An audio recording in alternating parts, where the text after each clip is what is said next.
Hey guys, welcome back to Digit.in, and this was a quick unboxing and first look at the new Moto Z2 Force smartphone which Motorola has launched today, and the company says that this phone has a shatterproof display. So let's begin with a couple of drop tests and see if that claim is actually true.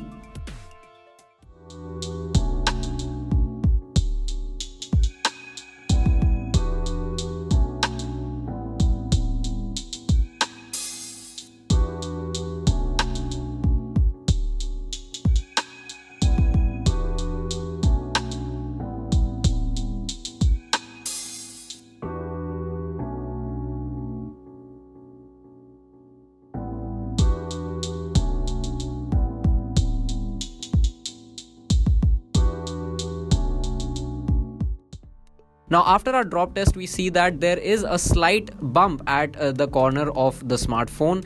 There are multiple scratches on the screen, but the screen did not shatter at all, which means that yes, indeed, this smartphone does have a shatterproof display. So that's it guys, this was a quick unboxing, first look and a drop test of the new Moto Z2 Force smartphone. As always, you can tell us in the comment section below what you thought about this video. We will be back very soon with the full review of the Moto Z2 Force, and till then, subscribe to Digit for more such videos. Thanks for watching.